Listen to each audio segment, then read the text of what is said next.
Hello and welcome to Russ Plays Games. My name is Russ, and as you can see, I'm not sitting in front of my movie corner. No, I'm actually down here on the floor. My movie corner's right there.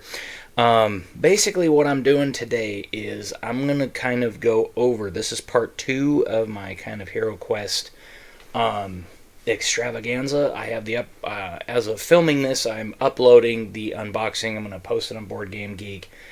And I'm also going to do this video, which is kind of my comparison between old Hero Quest and new Hero Quest, because I kind of wanted to highlight, I didn't get a chance during the unboxing because I didn't want to sit there for like 4 hours and be like, well, you know, I mean, there's this, and there's this, and there's this, and there's this, and there's this. I didn't want to go through that whole entire thing. And so I've got both games kind of sitting right next to me.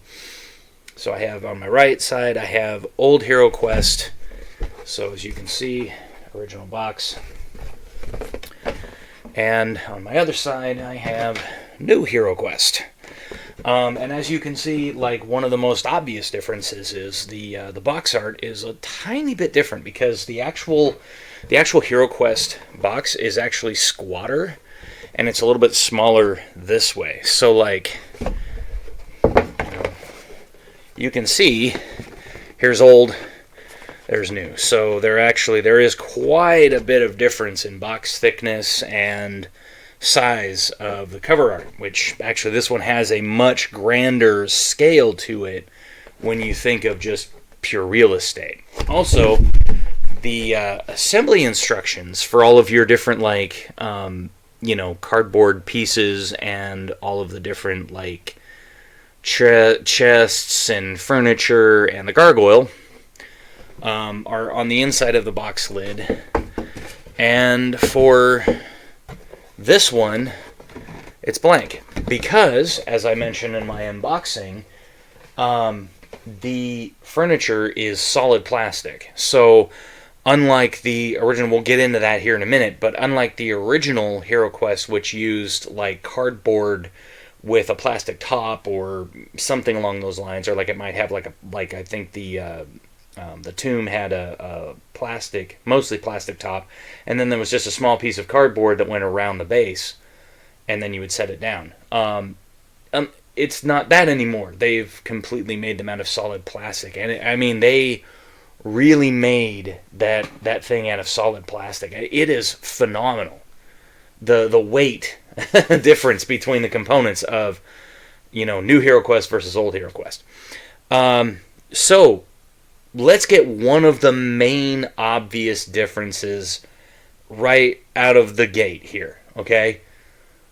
There is no chaos in new Hero Quest. That is one of the major changes, because Milton-Bradly, the designers of original Hero Quest, did this in partnership with, I'll see if I can lift this up. I'm hoping that I can kind of shove it off. Yeah, that's right. There. Games Workshop. So I just didn't want the components to go flying all over my living room here. So old Hero Quest was in partnership with Games Workshop because they were the ones that did it originally in the UK. Okay? And so, because it was made as a gateway, along with the game Battle Masters and Space Crusade, it was a gateway into the hobby, okay, which was Warhammer Fantasy Battles and Warhammer 40k. And then they released an advanced Hero Quest, which actually removed the game board, this, and made it modular. So it was one of the first games to use modular tiles, because that was Warhammer Quest, which was the next step up into Warhammer Fantasy Roleplay. Okay, so this was the gateway into Warhammer Fantasy Roleplay, which some people then went into the Warhammer Fantasy Battles from that. And other people went into Warhammer Fantasy Battles, and that was the reason why they made Battle Masters, was so that you could get used to mass combat. which was similar to the actual Warhammer Fantasy Battles. Now, the interesting thing is that the size and scope of the board has not changed from place to place. They are pretty much the same size. They are pretty much the same board straight across. But that was kind of the biggest thing. So what did they do instead? Well, they now call them... they now call them, instead of being the Forces of Chaos, they're called now the Forces of Dread. Now, they kept the character names in the original story, so I have here the original instruction manual. The story over here, okay, they actually did keep the name of Rogar the Barbarian, and then Durgan the Dwarf, Ladril the Elf, and Telor the Wizard, okay? So those stayed the same. And pretty much, other than that, the only other thing that changed was the actual monsters, which I don't think they list the monsters in here. But basically, instead of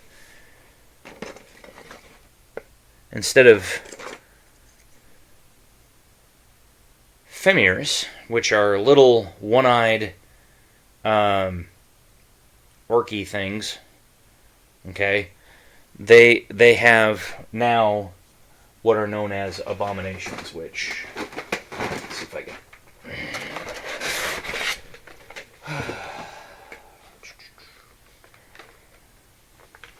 which I think I showed these off during the unboxing, but basically they look like this. They're like little fishmen. They're like little, they call them dread abominations instead of Femirs.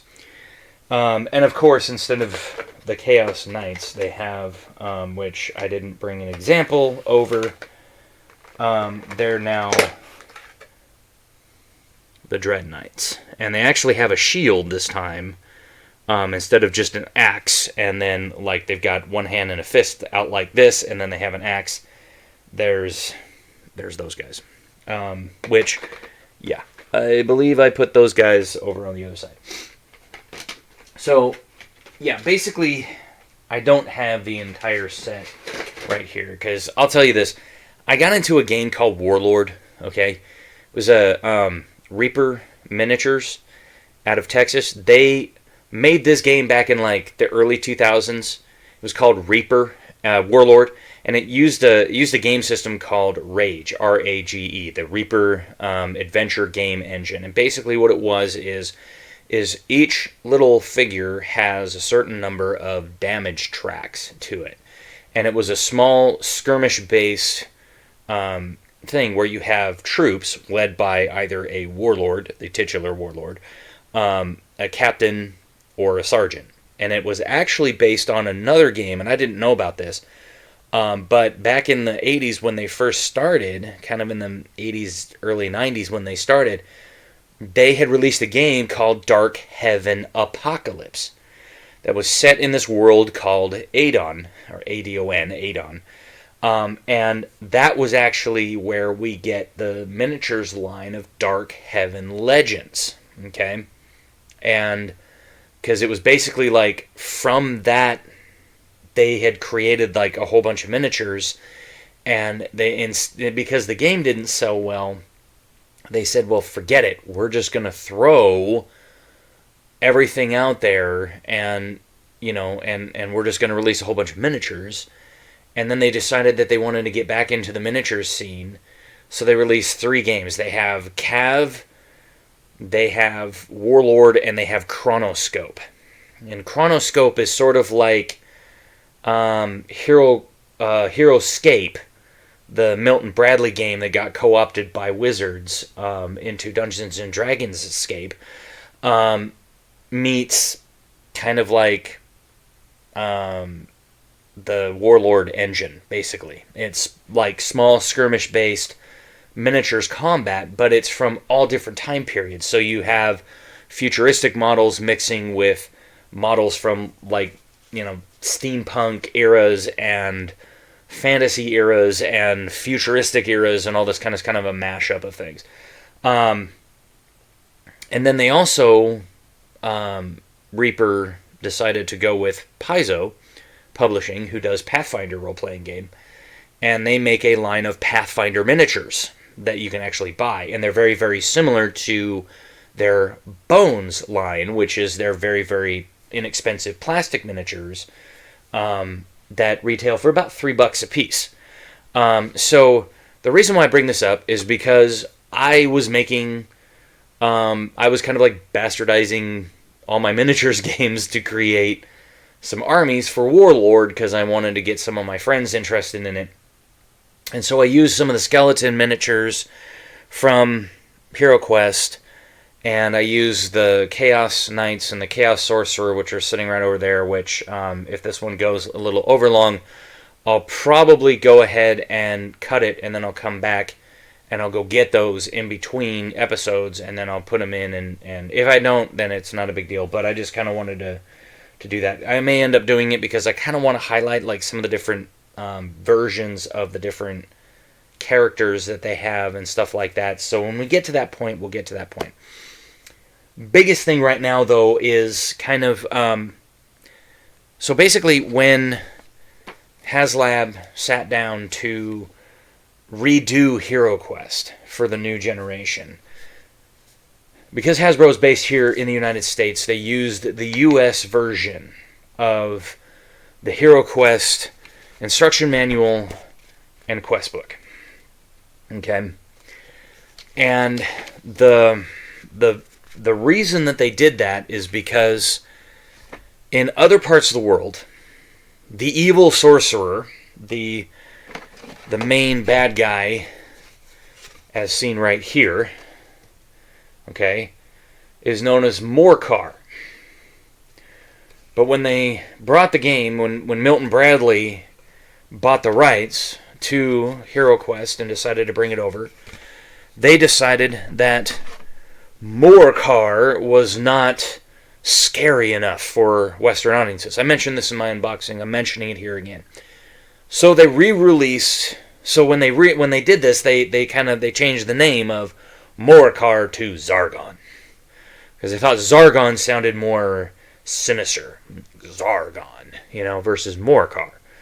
I kind of understand that, because that hard Z of Zargon sounds a little bit more menacing than the softer M of Morcar. So that's why the official Twitter account of HasLab's HeroQuest was taken over by Zargon, the Dread Lord. Okay?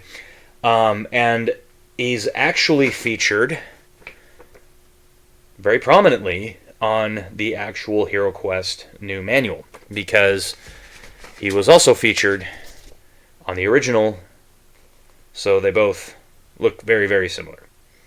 And I like that they kept that aesthetic, where every single quest book actually had the art that represented it on it. I know that one's kind of hard to see, but yeah, every single one has the art that represents it. In fact, even the new books have their original covers. And with the Return of the Witch Lord quest pack, I don't have the actual book, or the actual box. I just got it in there. But this is the original book. This is the original art for Return of the Witch Lord, and this is the new art. That's why I was so excited when I was doing my unboxing, because I had already seen what this looked like, and I was like, oh, hell yes, they have the barbarian chained on the cover. Hell yes, that's awesome. And it's actually because they use the same quest book, and they also did it with Keller's Keep. Now, the reason why I don't have Keller's Keep here is because I don't have that expansion. So I'm just doing this expansion and the base game, and that's all I'm kind of comparing. And I will kind of use I have the exclusives because I wanted to get the original elf figure for the man, which is in the new stuff, because they gender swapped the elf to a female for the new game, which is fine. No big deal. I don't have any problem with that at all. I don't care how many times you do that. And I love that they actually released the gender swapped heroes, which has the 3 female and then the male elf, okay? So you have a female dwarf, you have a female wizard, and you have a female barbarian, and then you have the male elf, which I thought was actually pretty cool that they did that, okay? Now, if I remember correctly, I believe... Now, I know that in the original game, they didn't release any new figures to coincide... Yeah, these are all just undead. They didn't release any new... They didn't release any of the new... they didn't release any new characters or anything like that to coincide with the thing. But there's the actual cover for the quests. Now, what was interesting is that in this one, I think I mentioned this in my thing, there was a bunch of artifact cards, which included some new spell scrolls, which were like versions that any hero could use, okay, and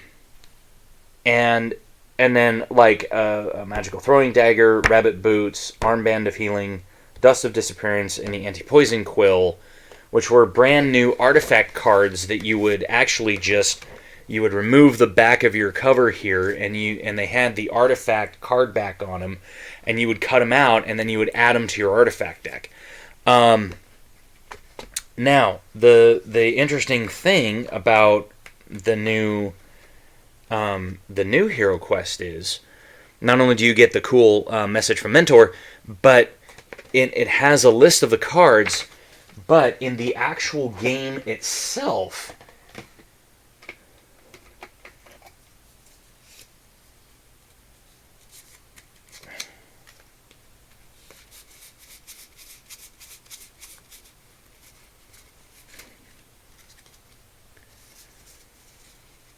all of the cards are included in the box.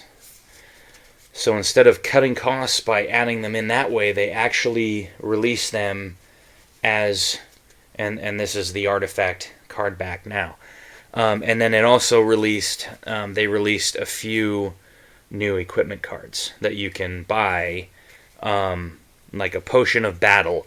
If you have a really weak roll of the attack dice, you may drink this blood red potion. It allows you to re-roll. It allows you 1 re-roll of your attack dice. The Potion of Dexterity. The sparkling liquid adds 5 to your next die roll, or guarantees 1 successful pit jump. If you purchase more than 1 of these potions, you may use only 1 potion per turn. So you can't just like, I'm going to down like 5 of these because I need to be able to move really far. You can't do that.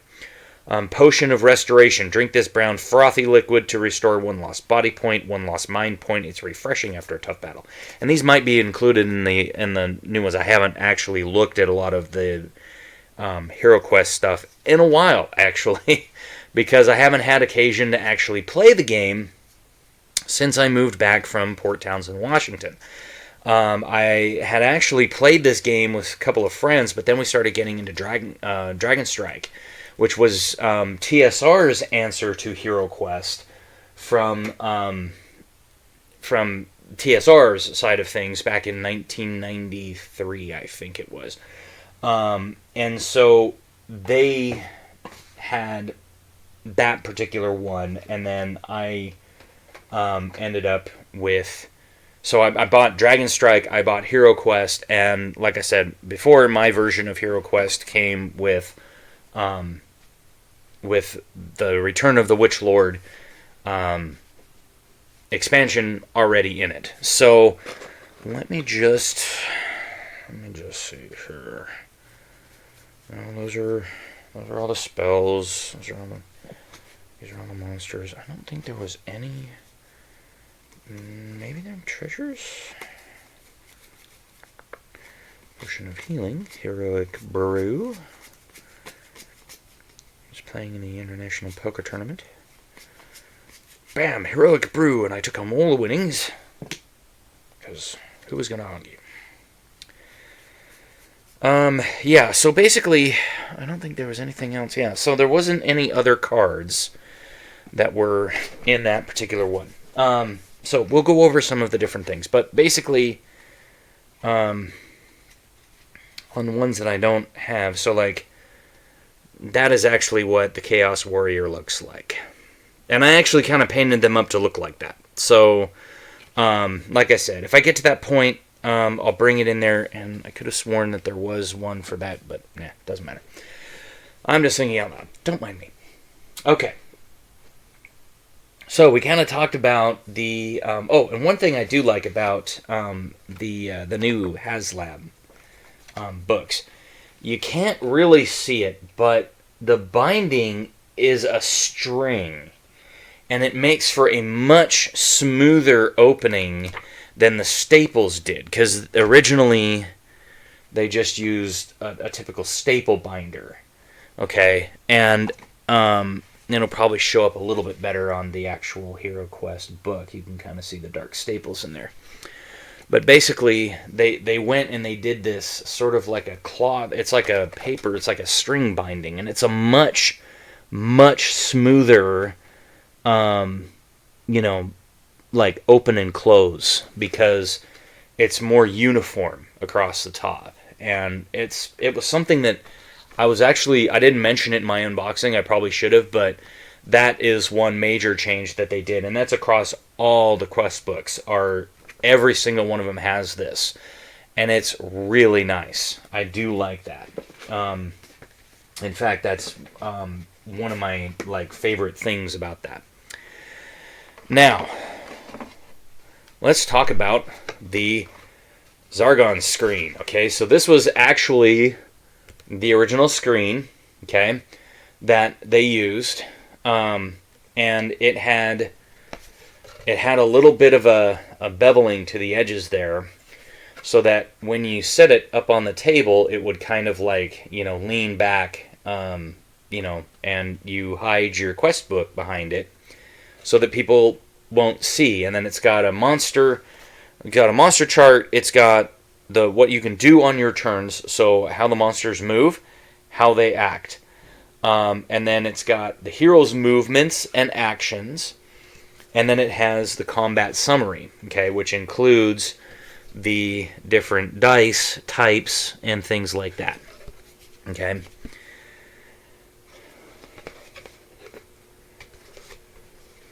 This is the new one.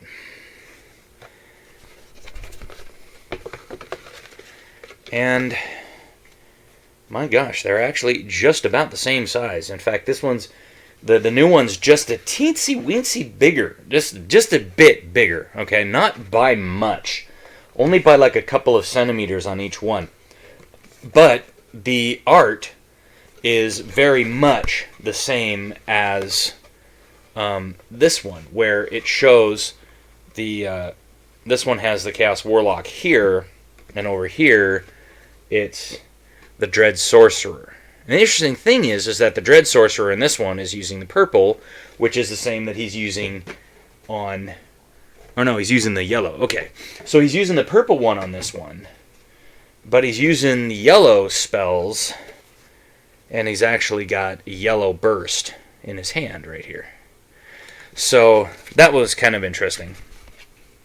But yes, it shows you the same thing. It has all of your different dice, and the different combat actions, what the heroes can do, what the monsters can do, and then of course the combat, and then the monster chart right in the middle.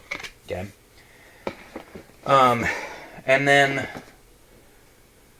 I'll talk a little bit about the components, a tiny bit. So in the original game,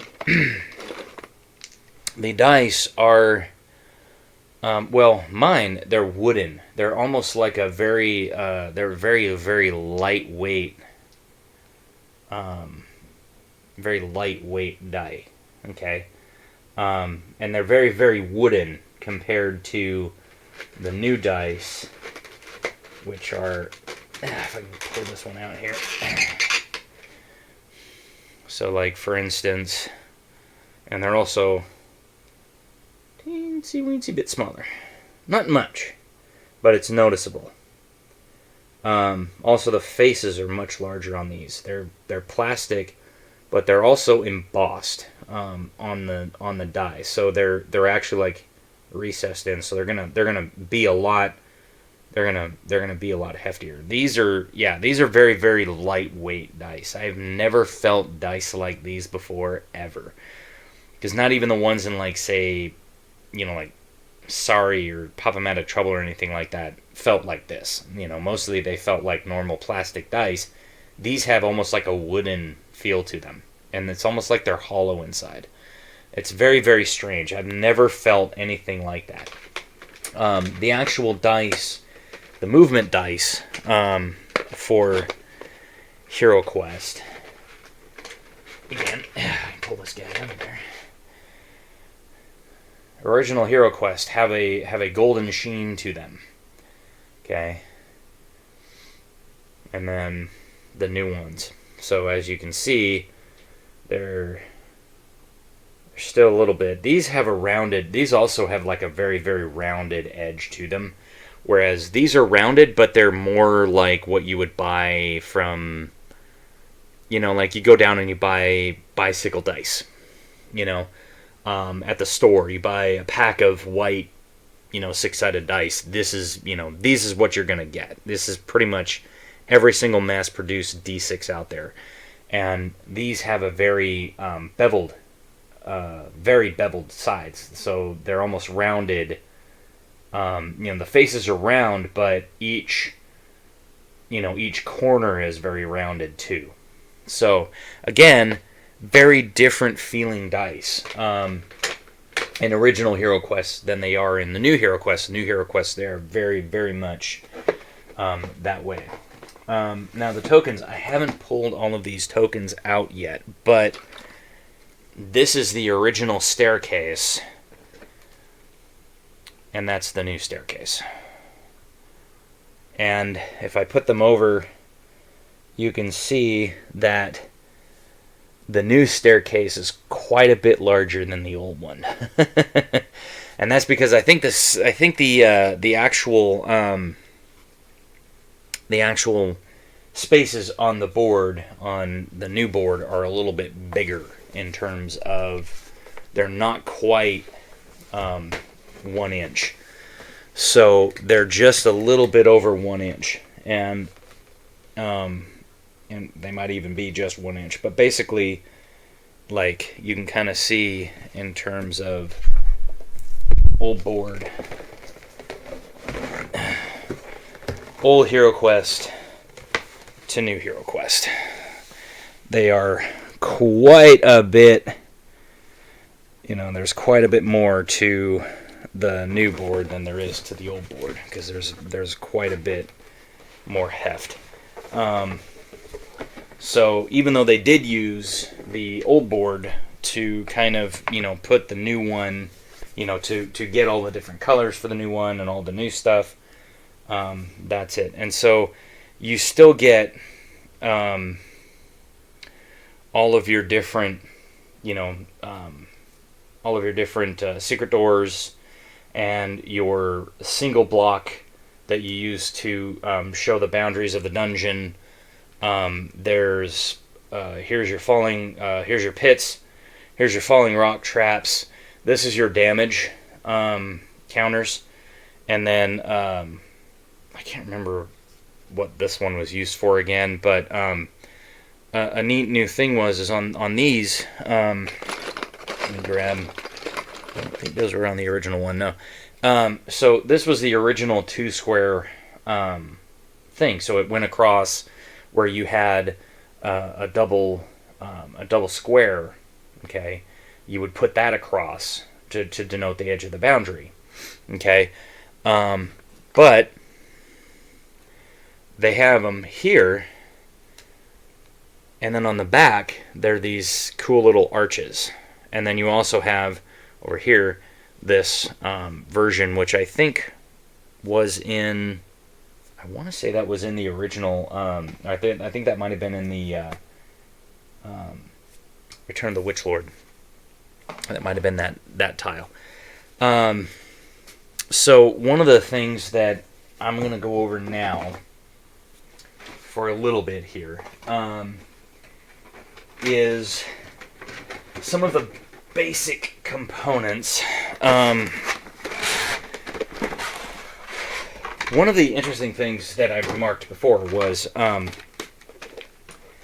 in American HeroQuest, and I don't know much about the HeroQuest that came out in the UK. I don't have that one. I've only ever seen a few things. It seems like there were more cards in that version than there were in the American version, because in the American version we had this box insert, which was it talked about you could buy a toolkit, you could buy a short sword, you could buy a helmet, dagger, broadsword, shield, chainmail, a long sword, a staff, a crossbow, a battle axe, and plate mail. And then it gave you all of the different tiles and their symbols of what they meant, okay, on the map. And like, because there wasn't an actual spear on the spear, because it was just a quick, like, the spear just came out, hit that person, bam, done. There was no tile for it, so it was like no tile is used. And they did the same thing in the regular HeroQuest. But the interesting thing is that we didn't have the broadsword card. Okay, the broadsword was actually featured right. Well, it's right here. Okay, the broadsword. And for those of you that don't really understand that reference, go look up UK HeroQuest 1989. Okay, they got some child actors who really didn't know what the hell they were doing, and you know, the bros showed. Yeah, that was definitely a thing, and it was hilarious because like I had never heard of that before until I was watching Why HeroQuest is So Great from the Bard, and I was rolling because it was so funny, and I was like, are you flippin' kidding me? Is that real? And so I actually did go and watch the original HeroQuest commercial from the UK, and it was true. Fire of Wrath and all this kind of stuff. You're like, what the frick? And it was odd. So what I'm doing now is I'm kind of assembling some of the components for my stuff, because they're kind of, where they sit, they're a little bit too high for what they are. Now, on my particular version,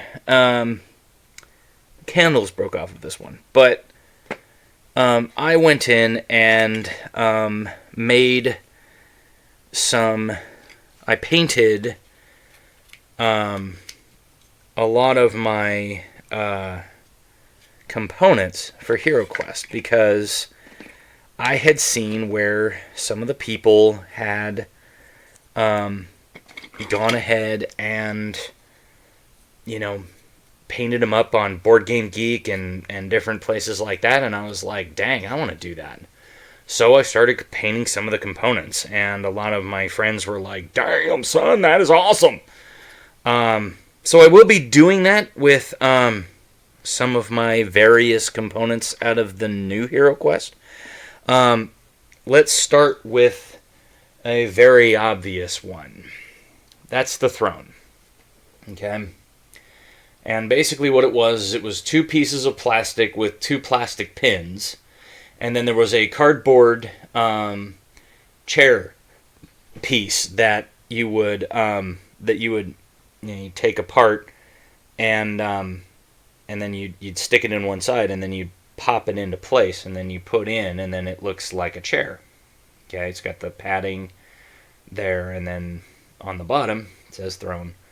And so yeah, you have this and then on the back there's like this really cool like wooden back to it. So this is the new HeroQuest throne. Is that not badass? Such detail work. And again, these are all solid plastic in terms of miniatures. So nowhere in there is there a like cardboard insert or anything else. It is solid plastic, which I think is great. I really do, because I think that, us being able to, see various versions of these and kind of look at them and say, yeah, that was the original, here's the new. This was a treasure chest, so basically it's just a piece of cardboard with a little gold clasp on one side. Once again, it's just a piece of cardboard that you would tear out, and then it had little folds across the top. Okay, this was how they kind of saved money back then. And then there's a little pin inside of here, and so you would have one side, and you'd stick the cardboard in, and then you would stick the pin in, and then you would stick, well, actually you'd probably just stick the pin in the other side, and then you would just put it down in, and then put them together, squeeze them together, and there's your treasure chest. And of course, for the new game, once again, they are completely solid plastic. And so there's the front of it, and then there's the back, bottom, and the two sides. So they're very, very different feeling compared to this. In fact, they're actually a little bit smaller than the HeroQuest treasure chests, because they don't have to have that cardboard in the middle, so they don't have to have the extra amount to, kind of go up and around to hold the cardboard in between. So there's that. Let's do...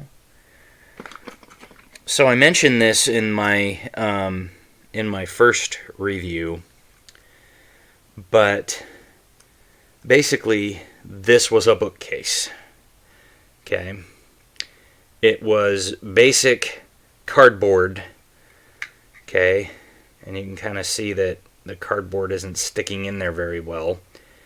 With a plastic top that you would put these little like skulls and rats on, okay? And I'm kind of using my hand to kind of highlight that. So this was a plastic top, and then this was just cardboard that said like bookshelf or whatever on it, and then you'd put it on there, and then you would stick a rat and a skull and call it good, And I also kind of highlighted when I did my original opening of, this is the actual bookcase, okay, miniature, and it is damn huge. Like, comparatively speaking, I mean, you can kind of see that it's a little bit squatter, just a teensy weensy bit, not much, but in terms of heft, because it is solid plastic, it has a lot of heft to it. This is a very, very heavy miniature, okay? Comparatively speaking, like, say compared to some other types of minis of the same thing. And so I remember, like, when I was opening up, that's why I was like, holy shit. Like, these, it was amazing to me just how crazy they were. Now, let me grab, oh, come on now. Where are you? There you are. Alright, let me put this guy in there. Because I did paint, oops. Well, I can't turn it around now, but that's alright. So basically I painted this one backwards because the skull's on backwards, but basically that's the cabinet that you would find in certain ones, and oh, come on, you. Yeah.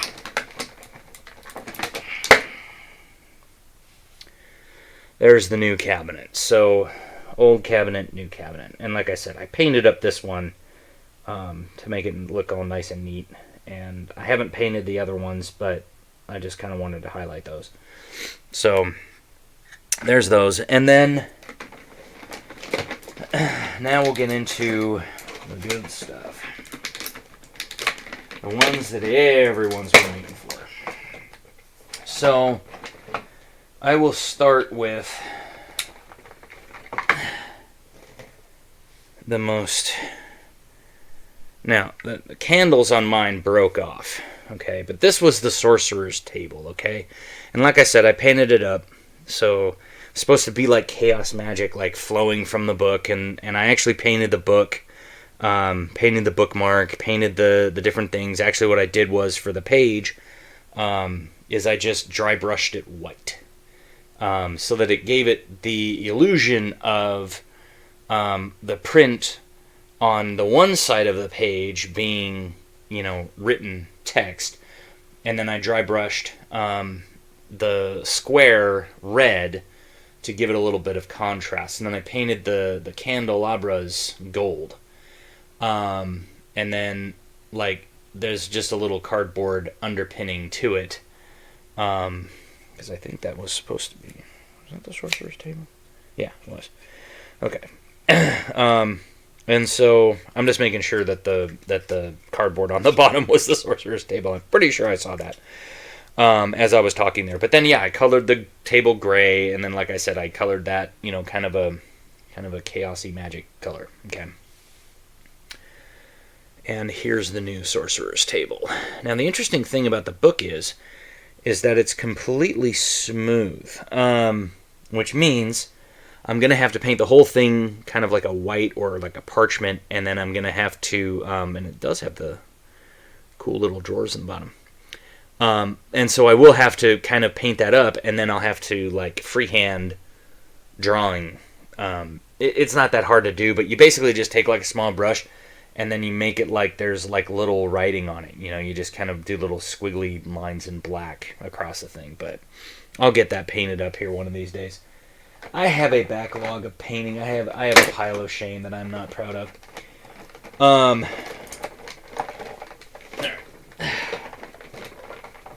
here, you. You son of a biscuit eater. Alright. So, original rack. As I said, I painted that puppy up. I am super proud of the paint job I did on that one. And I love the touch of the little skull that was on there. It's pretty awesome. But yeah, that's the original rack. New rack. Now what's interesting is this one actually has a hollow bottom on it. So only the top, about that much of it is, so, about that much of my finger is gone. That's how thick it is.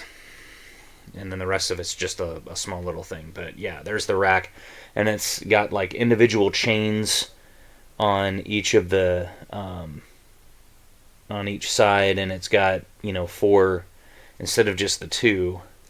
It has a 4-wheel rack on it, and then the these shackles at the bottom here don't have any holes in them, but those do. It's kind of hard to see, but basically you can kind of see that there's darkness right there. You can kind of see the holes. So, yeah, it's pretty neat. I actually really like that rack. I was really surprised when I saw that that they had made these out of complete plastic. That it was wow, really? Dang, Hasbro, you guys going all out. And then, let me see here.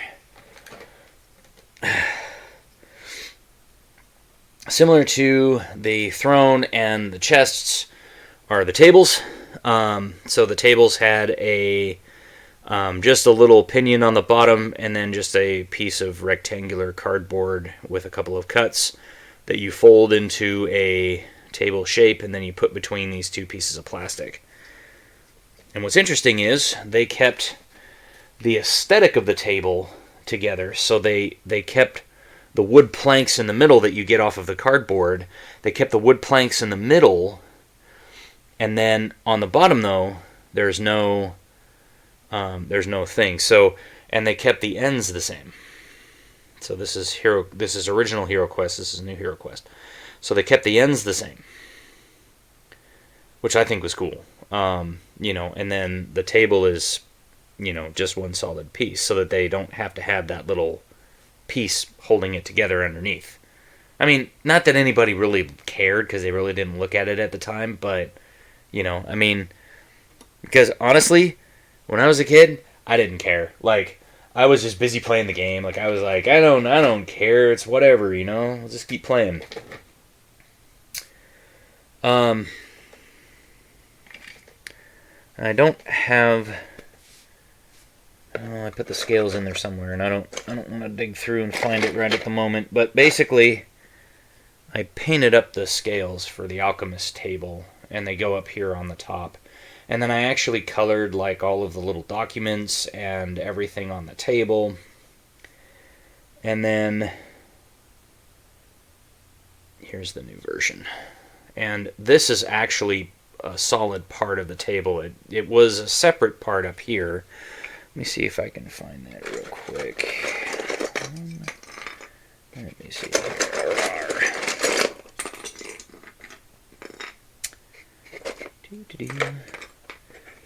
Forgive me for a minute. Let me just run through that.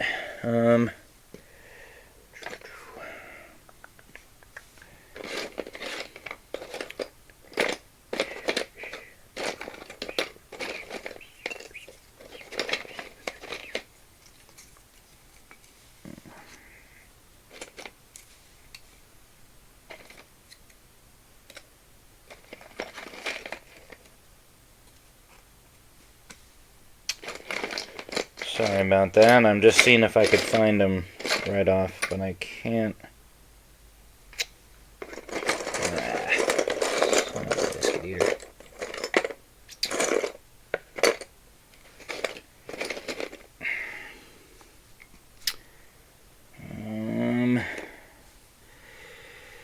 Herg.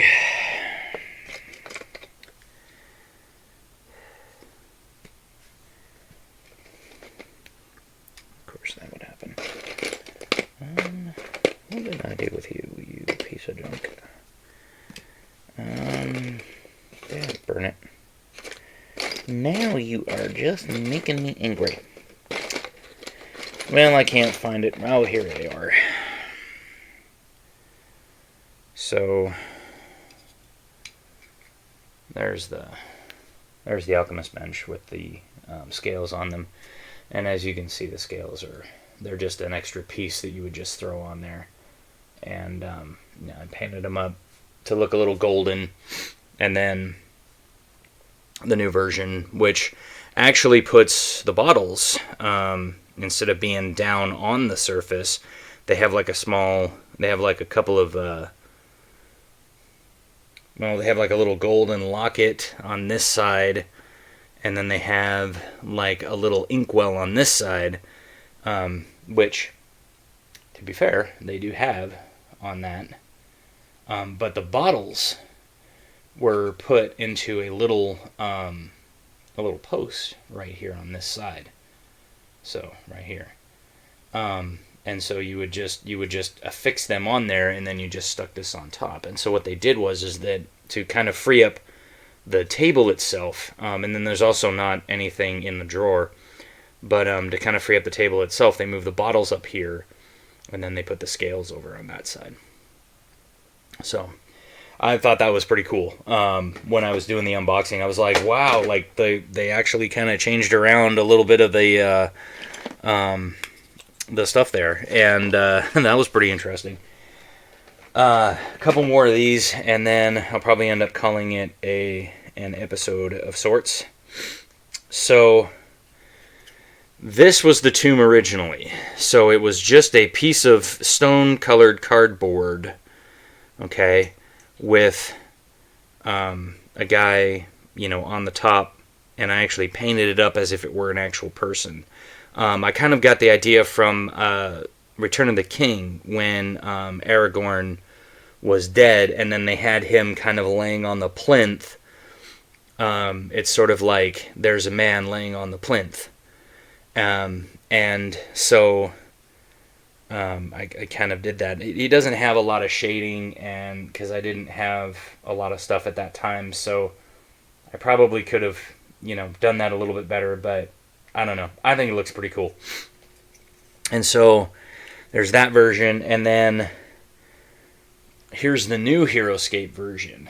So it's actually almost like a full-on knight. Like he's got he's got an actual helmet with a visor on. You can kind of see it on there. And then what's interesting is top comes off.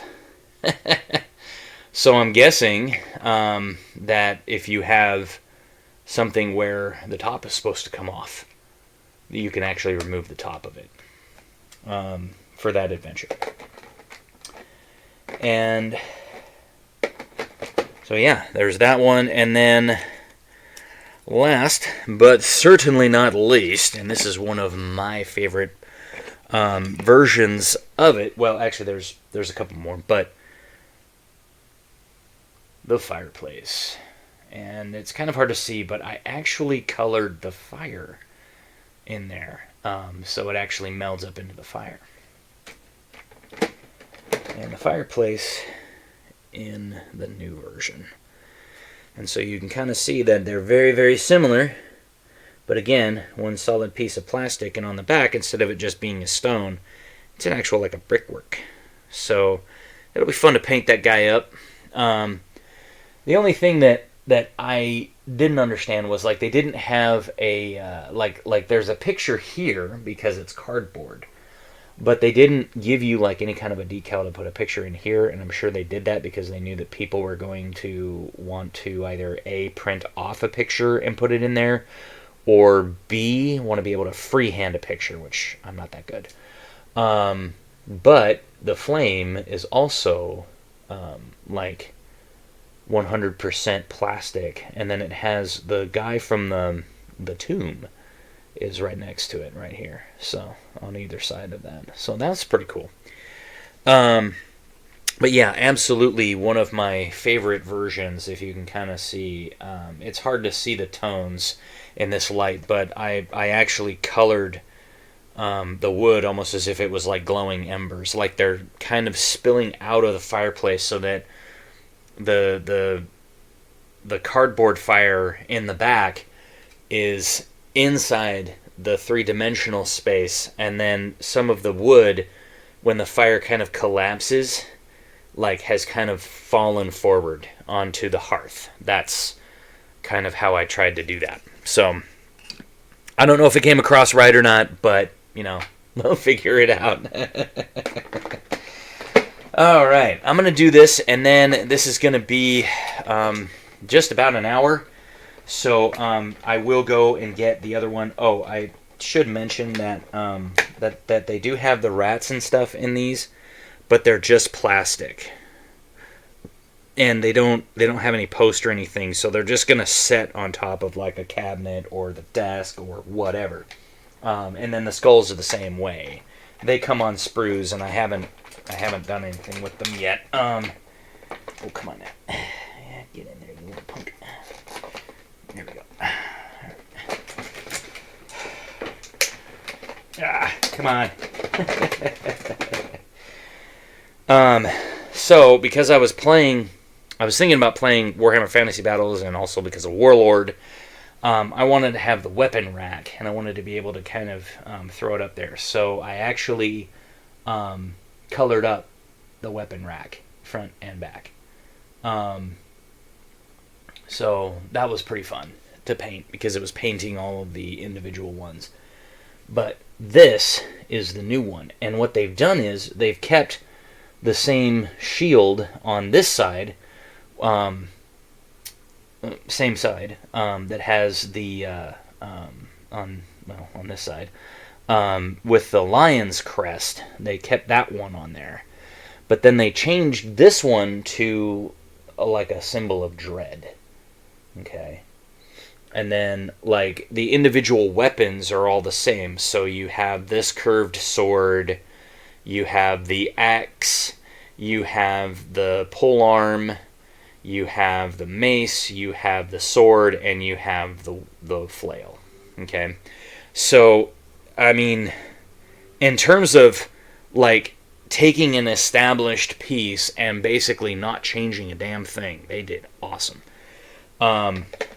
All the rest of the pieces have kind of been improved, in my opinion, because they're 100% plastic. So they're not just random things that were thrown around. Now, this is the original Hero Quest pad, okay? Character sheets. New.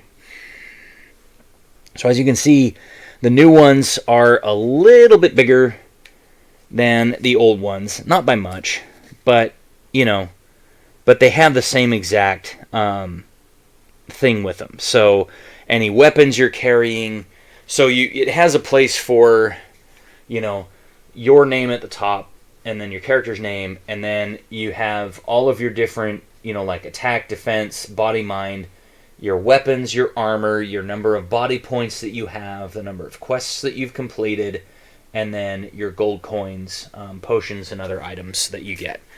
And so all they did was they just put them into like a Photoshop program, or like a Word program or PDF program, and they just sized them up. That was it. For the most part, they have the same exact coloration. They have the same 2 battle axes at the top, so everything's right there. Nothing's changed. And like I have a whole bunch of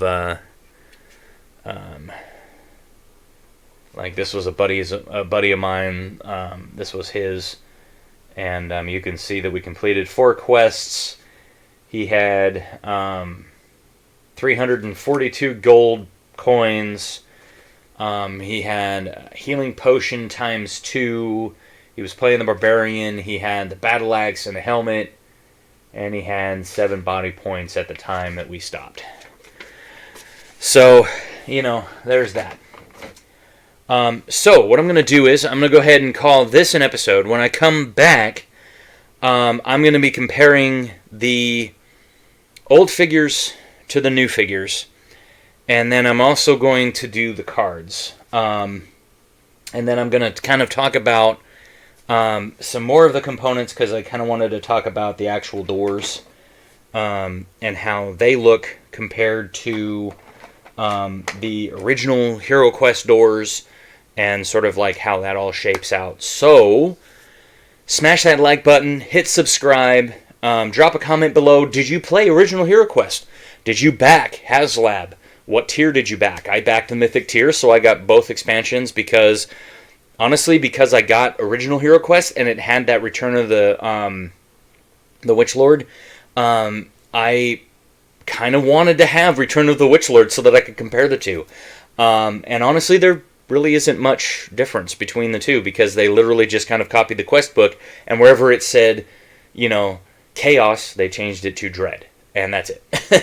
They changed a few things around, like instead of mentioning the Border Princes, I think, which was the part of the Empire that's kind of on the southern, kind of south eastern part of the Empire in old fantasy, Warhammer Fantasy battles. Instead of it being the Border Princes, it's now the Borderlands. That was another change they made. So anyway, Keep it locked here for Russ's Movie Corner. I'm going to finish up this next episode, and I have a couple of other things that I'm going to get out pretty soon, so stay tuned, and I hope you guys have a wonderful day. Let me know what you think down below, and I'll talk with you in the next episode.